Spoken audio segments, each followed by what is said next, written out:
All right, there we go. Well, thank you everybody for joining us today. This is part of the Nationwide Eclipse Ballooning Project Speaker Series. Hopefully some of you have joined us for previous talks, but if you haven't, we're doing a talk pretty much every week throughout the spring series. It's been really great to meet some subject matter experts from NASA, people from industry and other organizations. And thanks to those of you who have shared suggestions for speakers as well. We will share a feedback form at the end of today's presentation, and you can let us know if there are any other people that we should reach out to, folks that you'd like to hear from. I do want to say very quickly that NEBP is supported by NASA's Science Mission Directorate and its SciAct program, as well as the NASA Space Grant College and Fellowship Program. We have over 650 student participants all around the country, more than 53 teams. Most are at colleges and universities, a few are at high schools. And the speaker series has been really fun. We've really enjoyed having everyone with us online and learning about all different aspects of STEM and NASA. So it is my pleasure today. By the way, I'm Susie Taylor. I'm leader of the education team for NEBP. And it is my pleasure today to introduce Geoff Bland. Geoff and I have worked on another SciAct project together for 7 years or so. And I have learned so much from Geoff as a colleague and a teammate and a friend.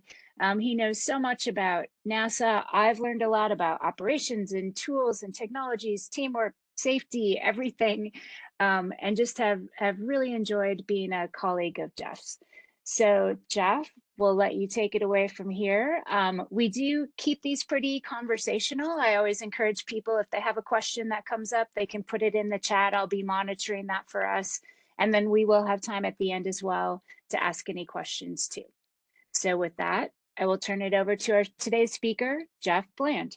Yeah, thank you, Susie. I'm really excited to be here. I've been looking forward to working with everyone on the National Eclipse Ballooning Project. And yeah, yell out, raise your hand. Susie, cut me off because I'll just keep it blabbling. I'm Geoff Bland, NASA, Goddard Space Flight Center, Earth Science Directorate, Climate and Radiation Laboratory, and I fly kites. So today I'm going to talk about NASA's Earth observations from the third dimension, which is up, i.e. the aerial perspective, and why your work has fits with that, and got a challenge at the end. I kind of want to present loosely so that you can think about what you're doing collectively as a team. So without further ado, I'm going to talk a little bit about my path to how I get to sit here today with y'all, and then dive into the details. As Susie mentioned, we have a project called the Aerocats and Rover Education Network, which is a parallel project to the Eclipse Ballooning Project, also under SciAct, and some of the work we're doing there, and highlight how your work can connect to some of the to a science question that I have. So here we go. Without further ado, I started life on a bicycle, like Susie, and when I was at school, I did this aerodynamic study and was able to actually reduce the aerodynamic drag. Also was able to show that this front, in theory, drag reducing device was very destabilizing in a crosswind. So, you know, by testing, we learned that some stuff works and some stuff doesn't.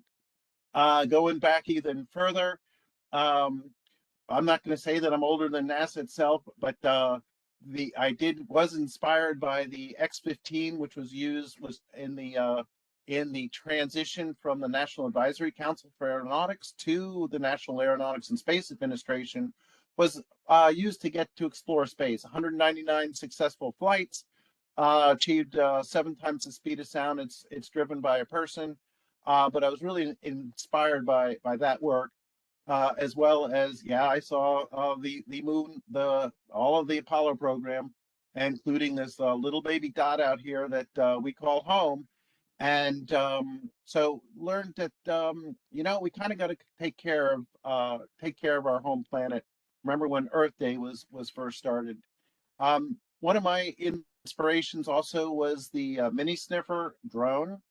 Was powered by hydrazine, which is a hypergolic fuel. And so a hypergolic fuel, when exposed to oxygen, catches fire. That's why everybody's wearing these bunny suits.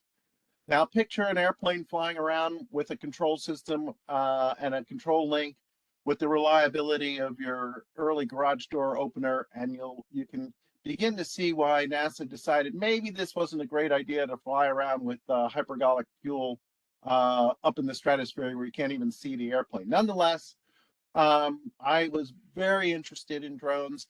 I had the opportunity in my early NASA career to work with Richard Whitcomb, who is the inventor of not only the area rule, the transonic wing, but also the winglets, which are all, if you see the little fins on the end of your wings, this person Dick Whitcomb, was the inventor, and really learned an awful lot from him, as well as Joe Johnson and Joe Chambers of the Langley Research Center. And I call that out because, you know, it's been many decades since I had the opportunity to work with these people, but where you are today is probably going to be a real influence on your life and your profession as you move forward.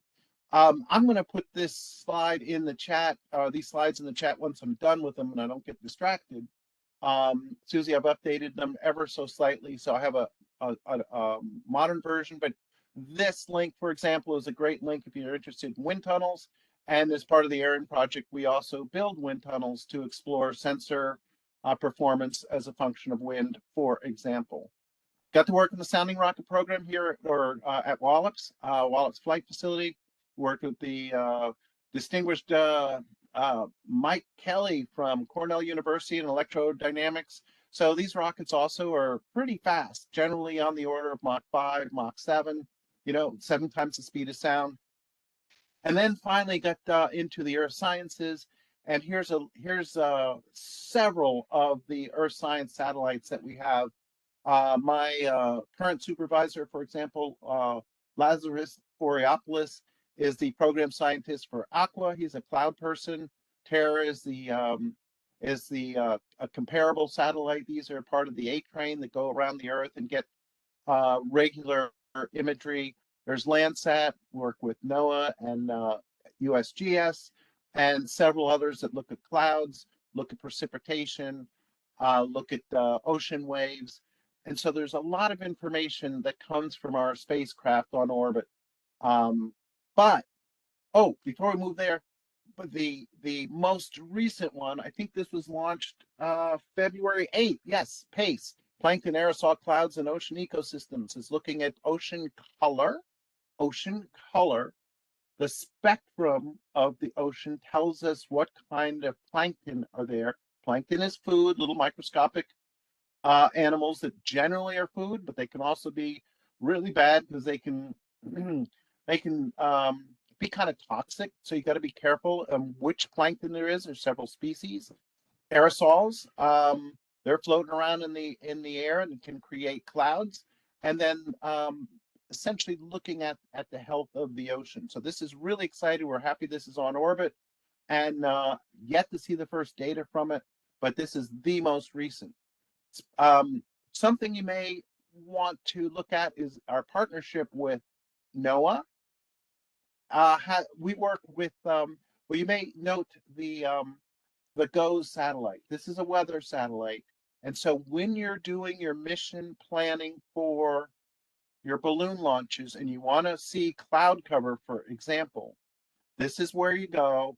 Here is Montana, for example. And on this day, when I took this picture, which was, this is back in January, you can see the cloud cover. So this may be a helpful pre-mission planning tool, just so that you know what to expect. Speaking of balloon launches, right now there's a mission going on called Gusto. It's a high energy telescope looking at the background energy. It's on a balloon. I believe this instrument package weighs, let's just say several thousand pounds, 3,000 to 5,000 pounds. It's launched on a gigantic balloon. Uses a lot more helium than y'all. But it's down in Antarctica, and as we speak, it has been orbiting Antarctica. Um, this is a picture from February 8th. And if you look, that's the path that it's taken. It just keeps circling Antarctica, looking up in the night sky. Let's see, Antarctica right now is in daytime, I believe. But because it's way up there, we're looking at the universe. You can see that about a week later, it hasn't traveled quite so far. The objective here is how long can we keep this thing in the air? Aiming for 50 days. Okay, 50 days for a balloon flight out of Antarctica.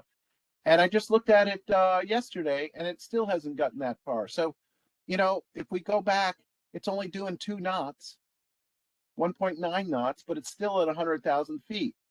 A week ago, it was not significantly higher, but it was moving faster. So that's a hint on where we're going with kind of my challenge for y'all is why did this kind of come to a stop spatially while it's still taking these measurements. Okay, pressing on. I've also worked very closely with the Airborne Science Program. We have airplanes that carry people in them. A lot of the LIDAR work that's used for clouds and for ice mapping was done out of our branch on this airplane and this airplane. And going back to the drone piece, first electric powered drone for atmospheric research. I designed and built way back, and it was so far back that electric propulsion wouldn't even get it off the ground by itself. So we used a giant balloon, and I mean giant balloon. This is 30 feet long. The one in the lower left-hand corner is a 30-foot long blimp, tethered blimp. The airplane is 19 feet long, weighs 19 pounds, took 19 people to fly, and proved that electric propulsion was potentially suitable for many, many types of flight. Nobody believed it at the time, but now you see all the drones. That's how far back our work goes, and it's all focused on making really good atmospheric measurements, particularly water vapor. Fast forward a little bit to there's Ted, the technician, wiring away another drone, famous drone that went to Bolivia to map a crater in using a magnetometer suspected to be a meteor crater. And finally, we started thinking about how to get simpler and simpler and simpler and turn to the work of these gentlemen, Orville and Wilbur, and they use kites in their initial work, which brings me to the current work, which is the Aerokatzen rover. Well, we're not quite there, but we invented something called the Aeropod, which has been adopted by the Aerokatzen rover education network. But an Aeropod is essentially an instrument on a stick. It's aerodynamically stabilized. We got a patent for it, and we have a ton of different configurations so that you can fly instruments on kites. Kites are really easy to deploy, simple. Training can be an afternoon. It still takes some training to get all the pieces together and get your proficiency together. Essentially, stick, fins, instrument, hangs on the string, not from the kite, but on the tethered string. Hopefully you can see the pointer. We've used kites for developing instrument packages for drones. Drones are very hard to fly operationally. It takes a lot of approvals, takes a lot of time, takes a lot of careful integration. Kites, you can try something, go out and try it. Here we are in Kilauea, Hawaii, measuring sulfur dioxide coming out of the vent. Dave Pieri, Andres Diaz led that campaign, and Ted and I designed and tested the sulfur dioxide instrument packages for this Dragon Eye airplane. Sulfur dioxide, SO2, when combined with water, creates H2SO4, which is sulfuric acid, otherwise known as acid rain. So we're kind of interested in the distribution of SO2 because, yeah, it stinks, and yeah, it's corrosive and can be real nasty, but it's also a signature of a volcanic eruption. So we flew this several times. Had a couple campaigns both in Hawaii and in Costa Rica. But again, it comes back to pioneering the instrument packages on kites. We've also had kites flown in the South Pacific, very difficult place to take measurements. In this case, I mentioned, ocean waves, and looking at the ocean. Stephanie Ouz was using these kites to take observations around this research vessel. The National Park Service can't fly drones in a national park, but they can use kites to map. So when you have your camera packages, think about maybe doing a structure for motion, getting the topography, as our folks at as the National Park Service have done. In this case, the topographic relief coming from the structure from motion is about 10 centimeter accuracy versus the surveyed GPS. So again, you got imagery. One person's data can be used for many things. So if you're familiar with structure from motion, then you can also, if you have enough pictures, get the topography. Which brings us to the NASA Science Activation Program. Yay! This is part of National Eclipse Ballooning Project. But today I'm talking about Aerocats and Rover, and we fly kites carrying the instruments. The punchline here is in this circle.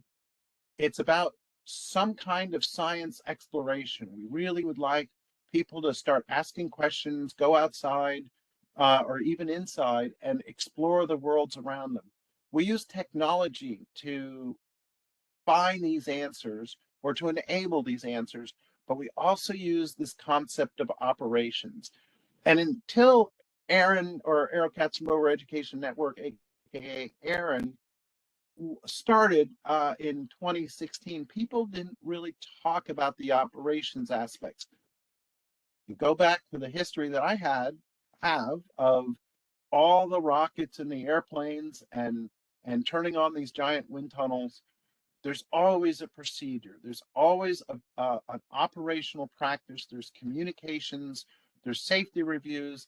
There's all the pieces that it takes to pull off an operation. And that's the other piece of the triad for the Aaron project, is not just science, not just technology, but operations. So when you think about your balloon launching, that's a key piece. You've got your balloon payloads, you got the science questions that you're going to ask, and you have the operational procedures, your countdowns, your practice. I'm just totally thrilled that you have all the hardware in place, the infrastructure, the helium, the balloons. That is a major operational lift to get to where you are today. So hats off to everybody for pulling that off. Real quick, I'm going to go through the Aeropods just to kind of give you a perspective of, the various things we do in the Aaron project. Monocam is a camera. Minicam is a smaller camera of all things. Thermocam does thermal imaging. Profiler is probably my favorite, which does winds versus altitude. The Pocket Pod is a very simple atmospheric weather instrument. The Atmopod is not so simple, but easy to use instrument that will give us air quality. And SwiftPod is a very sophisticated instrument. I'll show you these real quick. Punchline, monocam. This is a high resolution sport camera. It gets 5-6 megapixel images. Again, camera on a stick, weighs about 150 grams. So it takes a fairly reasonable kite. Susie's an expert in flying these, but it takes a little practice to get in the air. Here's one of Susie's images. There's the kite flyers. Notice how things get smaller. So imagine if you're looking from space, how small those people would look from space, for example. So resolution is a function of altitude. Here's a picture from some pictures from Alaska. This is Josh Jones. Again, flying in areas that normally we might be interested in. He shared these with some of the local communities as they're gathering the food for the year, and it was helpful because the ice is changing so much. So the aerial perspective was key for these communities, specifically heading out to the edge of the ice. to get the food that they needed for the winter. Minicam, the small camera, weighs 35 grams, not 150, but 35. It will fly pretty much on anything, any kite that's out there. It takes videos, so it's a little harder to work with because you have to do the frame grab, but pretty successful in getting out into the communities, and it's really, really inexpensive. The thermal imager, on the other hand, thermal camera here, color camera here. Both of these are video, and they record to micro recorders. Ted made this, so those are the same kind of video recorders that you might find in a very small video camera of all things. They cost like 20 bucks and record to SD card. Again, the issue would be that you have to frame capture, but we're able to show the differences in the thermal images, i.e. temperature. When we talk about thermal, that's about, let's call it 5,000 nanometers to 9,000 nanometers, somewhere 5 microns to 9 microns, somewhere in there, maybe 4. So really, really long infrared wavelength. If our eyes can see, 450 to 650, this is like 4,000 to 9,000, and that's the wavelength in nanometers. So long wavelength, this is heat. Here's a white car. In this case, if it's dark in this picture, it's cool.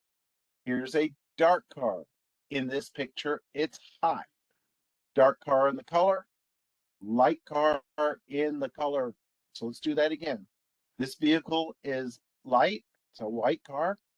It looks dark because it's cooler than the road. In this case, this vehicle is dark. It is hotter because of the way we interpret the images. It's hotter than its surrounding space. Now, when you do your analysis, some people like to invert the thermal images, and do it the other way around. But this is my interpretation. I like the high value, the high brightness for warmth.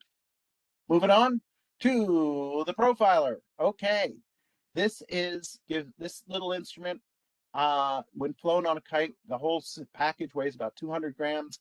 You get temperature, humidity, pressure, which also is altitude, wind speed, and wind direction. Okay, a couple examples. And what I wanted to show here real quick is that here I present it in metric. So the shapes look like this. This is the altitude profile, how high it's going versus time. This is this is wind speed versus altitude. Notice how the wind is increasing with altitude. The blue is increasing. The wind is increasing in speed versus altitude. And the magenta, the purple, is decreasing with altitude. That's called the lapse rate. And this increasing wind speed is part of the surface boundary layer, and how when you get away from the surface, like when you get away from any surface that a wind or air is moving over, the wind speed tends to increase. This plot over here is wind direction for completeness. Now here's the same plot using imperial units. I like to use imperial because when we're talking to the FAA, it's really easy to say, yeah, we're flying at 160 feet, because the FAA likes stuff in feet. Different day, altitude profile, wind profile, temperature profile. This is in metric, 50 meters. Looks a little different if you plot it in imperial units. So keep in mind that how you present your data it's up to you. Pick the way that is clearer to your audience. What I want to really show you is, and again, here we're using the metric units of wind speed. Notice on the first day, the one on the left, it's a little cloudy. It was a very slow wind gradient. The wind increased with altitude rather gradually. On the clear day, the wind speed increased right away. It was almost constant. It was more mixed. I would presume that it might even be I don't know why this is. It's the exact same location, but on two different days, the wind vertical profile looks different. The temperature profile looks different. Now, the models would suggest that it's largely a function of the surface type, but also um, there's definitely an influence from the sun. But what is happening here? And we just don't have a lot of data on that wind on those wind profiles. Another profile at the beach, you get out to about 140 feet altitude. In this case, the beach is cool because the wind's coming off the ocean. But you notice this profile, wind speed decreasing with altitude once you get up to about 140 feet. This is the top of the sea breeze. When the wind comes in off the ocean, it's a very finite, it's that wind, the sea breeze that you feel that makes you cooler, has a finite thickness. And so finding that is something we can do with kites, because the kites simply don't go higher than that wind velocity, because the summer wind above that is still. So this is a case where by flying our kite, we have identified this beneficial feature called the sea breeze that keeps you cool. So if you had the opportunity to get a hotel at the beach, you might want to pick one down about that doesn't go above, say, 100 feet or so, not go to the very top floor, because it might be a lot hotter at the top of this hotel than it is down where the sea breeze is really, really cooking. One more piece is the Atmo 2 Pro. This is a instrument, again, about the same same weight as the Profiler. Does PM 2.5, PM1, PM 2.5, PM10 particles that affect respiratory, that affect your breathing. PM 2.5 is really the famous one that everybody tracks for air quality, and it also does temperature, humidity, and altitude, as well as total volatile organic compounds. So in this case, someone was cutting grass nearby, and I believe this layering in the particulates was a function of layering in the atmosphere as it carried those the kind of hay fever carrying particles our way. Now, why is that important? Well, for example, there's certain discussions going on right now for the Good Neighbor Act that the EPA has had in place for a long time. Some people don't like it, but it is intended to help protect people downwind of some of the manufacturing, for example. And so understanding the distribution of the constituents as it goes downwind is important, and that's something you can do with these kites. Uh, the Pocket Lab Weather, is a very small 17-gram instrument that again shows altitude versus time, but it is really clunky to use at the moment. We're having issues with it, and we're hoping to resolve it. So not everything works perfectly is the other message here today. Sometimes it takes a lot of iteration to get to where you can believe and trust your sensors. One example of that is we spent a lot of time with Black Swift Technologies, took this multi-port probe. It has several pressure ports, gives us humidity, temperature, and winds versus GPS position. Came off of a drone. We developed it for a drone, then adapted it for kites, tested it on kites, and then readapted it for drones. It's now in service with the NOAA folks flying into hurricanes. So again, using the kites or using balloons can also be a platform for testing instruments to go on other systems. So again, humidity, temperature, and winds as a function of space. Okay, there you go. You've endured the overview of our aeropods. Punchline: you got monocam. That's really easy to use. If you ever want to try those, let Susie know. Profiler, is where I get the wind information, and would really like it if y'all had an interest in that. That'd be great.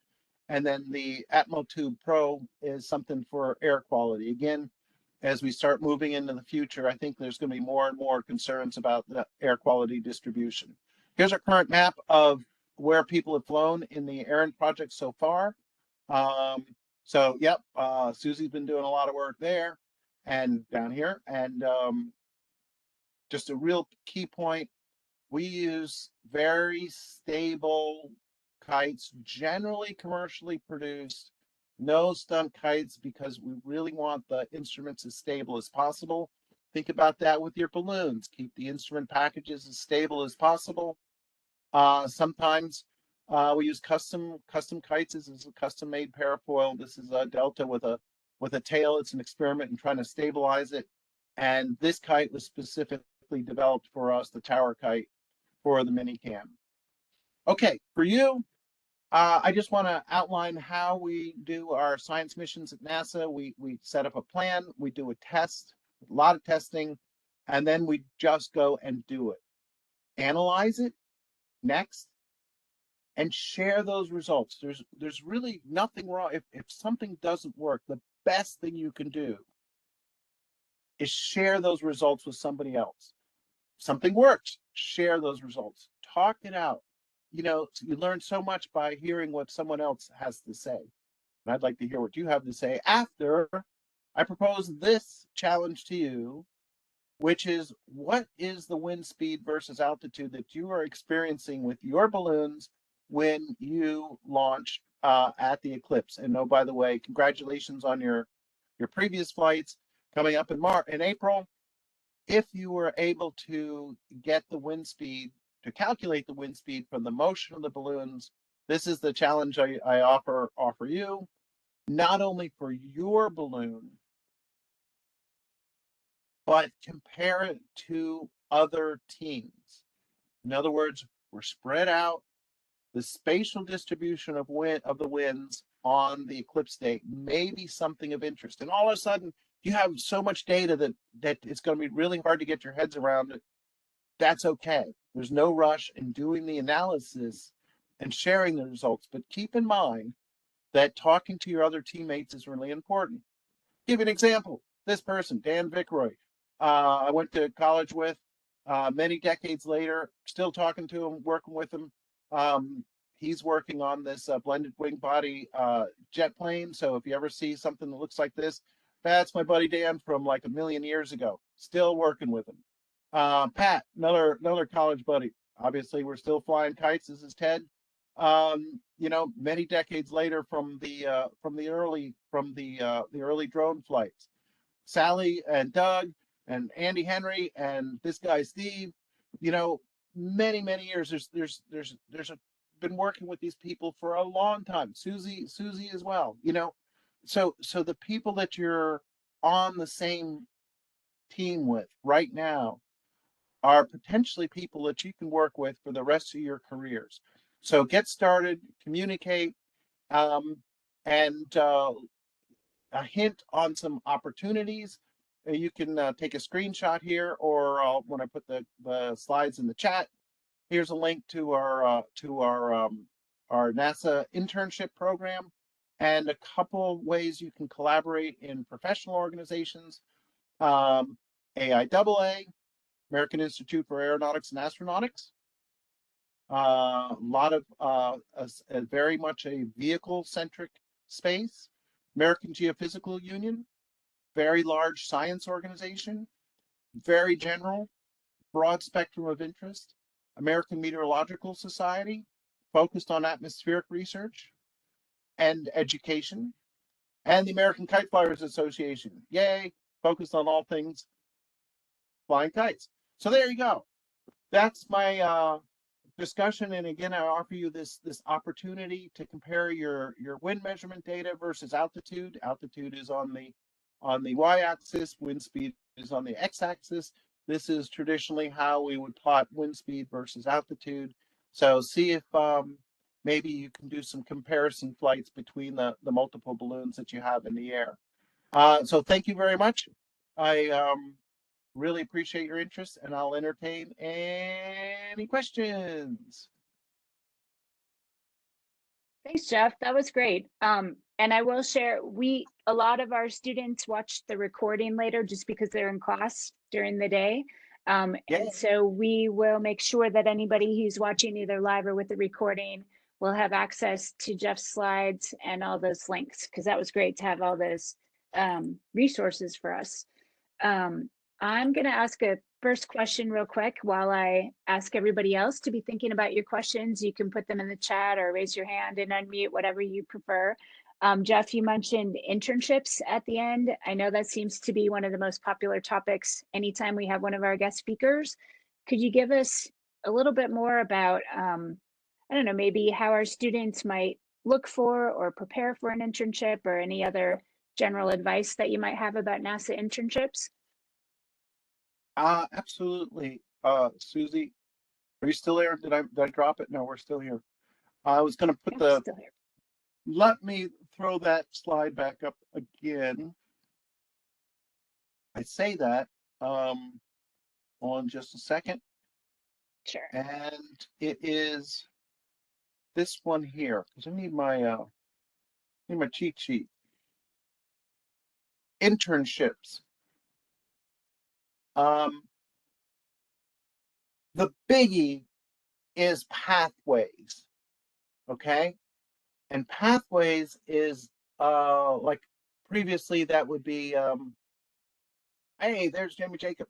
Um, pathways is very similar to the cooperative education program of old. It's very competitive to get into, and I'll talk about that. Um, you are an employee, and the probability that you can continue to be an employee is higher than than trying to break in the future. So it's if you can get into the pathways program, that's a really good start. Key to getting your applications accepted and reviewed in NASA. There's certain keywords that are required in your applications. Do not miss them. If they say we want to hear about your, I don't know what the keywords are, but I'm going to make it up. If we want to hear about your outside interest, make sure you write my outside interest is, because a lot of the filtering is done automatically, and unless it sees those keywords, it won't necessarily be at the top of the heap. One other piece, and I want to pretty much talk about pathways and just my own experience. I had terrible grades, but I had tons of outside experiences, from model rockets to model airplanes, and to real airplanes. I got my pilot's license when I was in high school. So, you know, keep in mind that it's not just your grades that are going to be of interest, but of all the skills. We talk about art a lot in Aaron. So develop yourself as a person, not just focused on what you think somebody else wants you to be. Focus on what you want to be and be the best you can be at yourself. And then you'll know if you're a match or not. And it'll be easier for others to say, hey, I think this person has these skills. And yeah, by the way, their application made it through and their grades are good enough. Yeah, we can potentially take them on and put them to work. Fellowships are another one. I'm less familiar with fellowships, and there are some international opportunities. So I haven't worked directly with the internships program or the pathways program for a long time, but I'd recommend anybody who's interested, just follow this QR code, and that'll take you to some info to help support that. So punchline, to answer that question, Susie, or at least for me, when I'm looking at somebody's resume, I want to see what else it is they're doing, how passionate they are about working hard and doing cool things, not just their GPA. Awesome. Thanks, Geoff. We've had a couple of questions come into the chat too. I don't know if you can see those okay, if you'd prefer if I read them out. Um, Go ahead, read them out. Yeah, okay. So we have a question for new kiters. Since we're close to the eclipse, what would you suggest as a potential option to incorporate a kite into their eclipse experiments, knowing that the eclipse is less than 2 months from now? Well, one of the challenge, great question. The question being, what do we do? What can you do right away? What can you do to get prepared? One of the challenges that we have in Aaron is just getting the hardware distributed. We don't have a commercial provider at the moment for the mini cams, which would be, one of the easy ones, or the pocket pods. But any kite flying, any kite before, during, or after the eclipse will give you a sense of what the winds are like. The kite itself can be the instrument. We talk about kite songs, so use the kite as the instrument. If it's over here, then you know that the winds are over there, but the line doesn't always go straight and it may shift. It may fall out of the sky during the totality.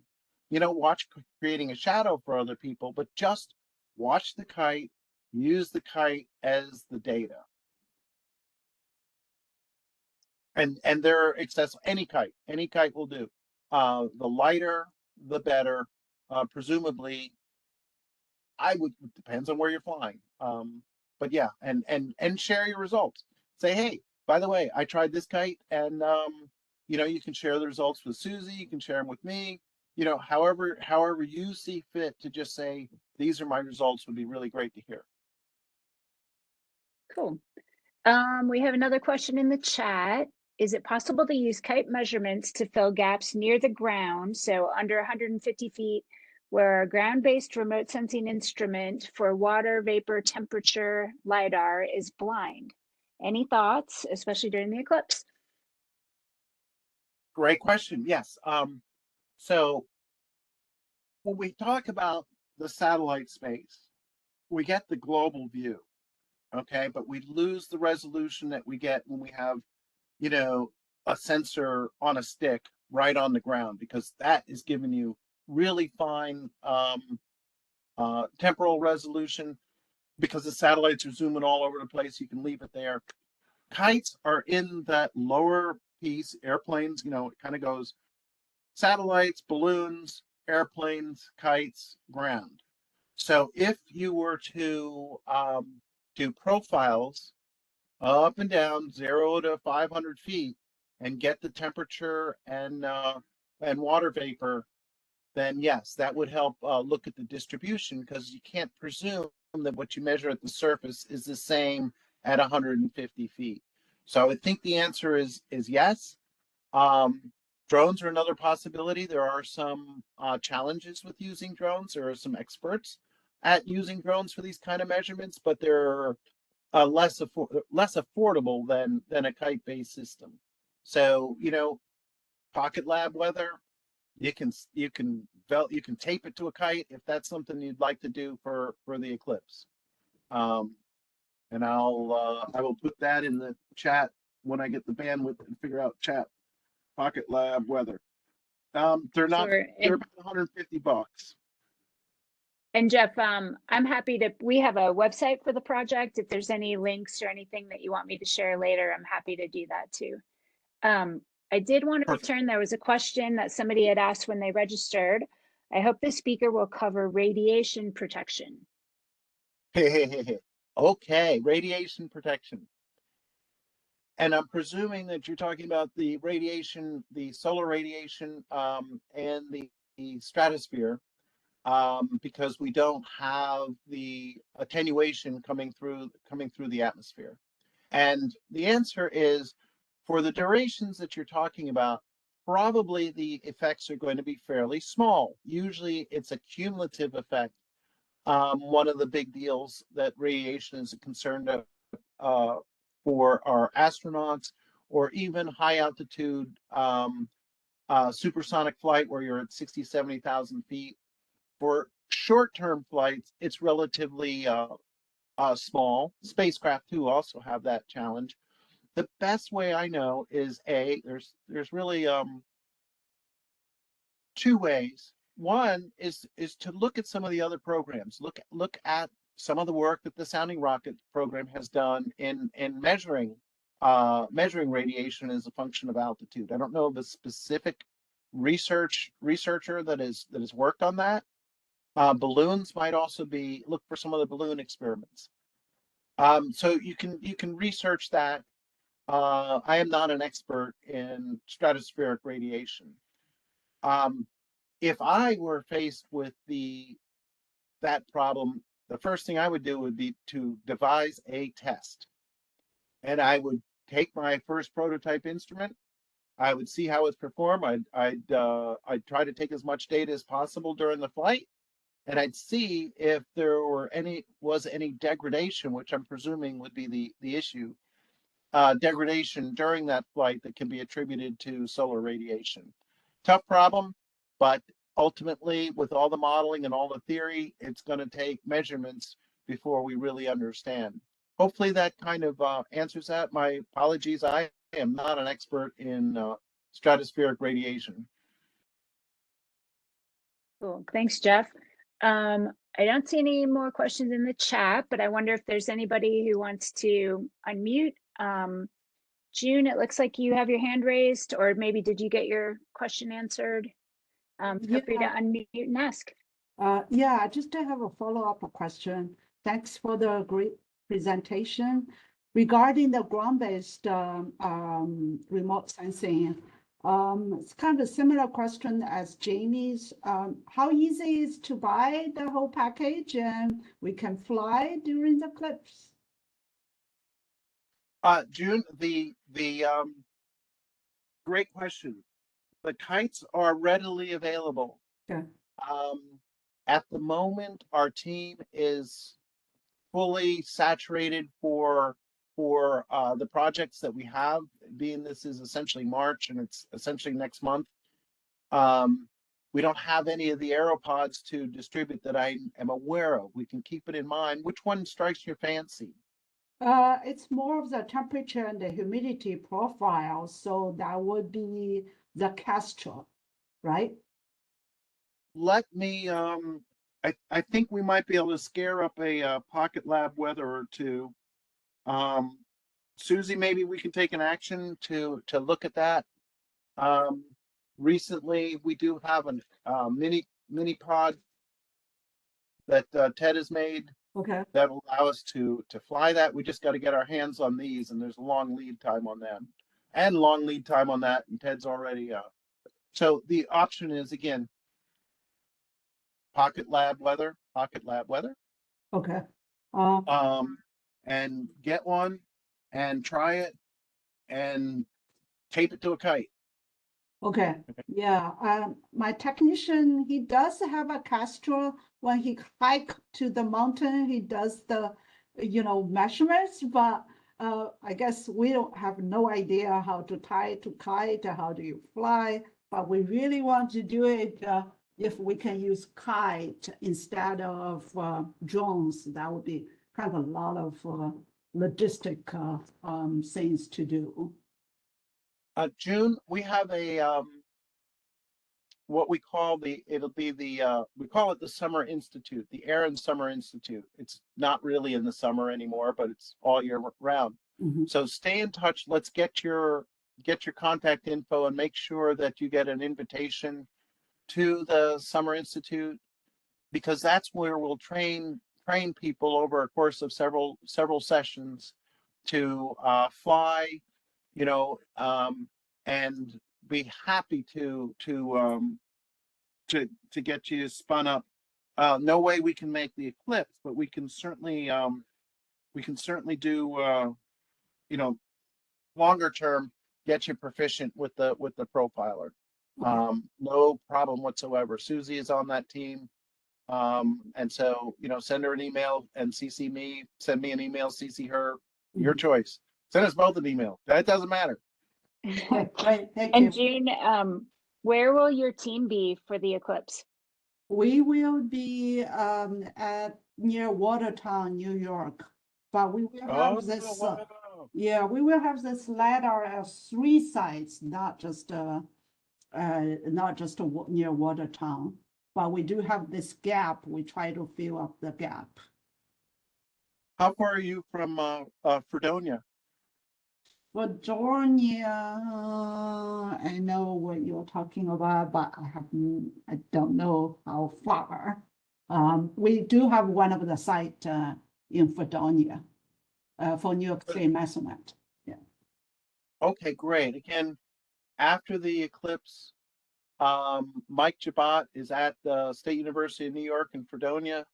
He is an expert kite flyer as well. That may be a place to go and practice. So that would be really cool. Okay, great. I will drop you a email and CC Susan, and we will start from there. Yes, Thank you please. very much. Thank you, June. Okay. Yeah, sounds great. Geoff, I know we're getting pretty close to the end of the hour. I encourage people to still ask any questions you may have, but I wanted to ask if you're comfortable sharing your email address in the chat. We like to encourage our students to reach out to the speakers if they have questions that come up later. And just know that the speaker series is designed to help everybody grow their professional network. Exactly, Susie. Of course, it's in the chat, and if in ideal world, I would have actually sent it to everybody the first time I tried it. No worries. We can always catch up with everybody. And like I said, a lot of students watch later, and we can share any resources and slides with them too. Okay, well, I'm putting the Pocket Lab weather link in the chat, and then I'm going to try and see if this will let me. I think what I might do, Susie, is just send you the updated slides so Perfect. that you have them, because WebEx, I don't see where I can attach the slides. I don't want Oh to do yeah, this. it's a little tricky. You can send them to me and I'll make sure everybody gets them. Gotcha. I am going to put here too, we do have a feedback form at the end of all of our speaker series. This is also where you can help us know if there's anybody else you would like us to reach out to be part of our speaker series. So if people have to head out, I hope you'll click the link quickly before you head out, and just give us some feedback on the speaker series. Geoff, we have just a couple last minutes. I'll see if anybody has questions for the chat, or feel free to unmute or raise your hand.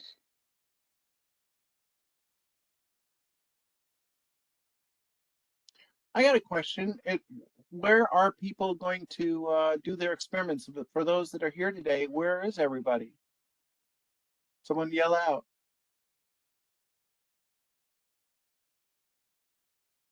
Not yelling out. This is Michelle from Arizona Space Grant, and I'm in Tucson, Arizona, but our team will be traveling to Uvalde, Texas for the April 8th total eclipse. Okay, and which balloon sets are you flying? Atmospheric. Okay, super, super, super. Are you ready? Are you nervous? I'm probably not as nervous as the students. I'm a staff here at the university helping coordinate everything. We are getting a little nervous because we planned 2 different test launches. One was last weekend, one was this weekend. We keep having to cancel because of cloud cover and rain. So the students are getting a little nervous because we really wanted to test out, just test out 2 more launches before April 8th, but we're trying. Michelle, that's the that is the story of life. You know, Yeah. that's what we do at NASA is you set out to test, you have a plan, and it's real easy to say this next bullet is test, but somewhere in between, it's like, that's the operations piece, is check the weather, make sure you're not going to get electrocuted by lightning, or blown off the face of the earth. It's that kind of stuff. So very real. Glad to hear that you're trying. Good luck. Thank you. Great. Well, Geoff, I just want to say a huge thank you from me personally and on behalf of the NEB team. It was great having you here. I learned a lot, even though I knew about some of the things you were sharing with us. Hopefully everybody had a great time. And thanks again for helping out. Oh, my pleasure. Thanks for having me. And yeah, um, everybody just remember you're a huge team. Stay connected and have fun. Thank you. Thank you.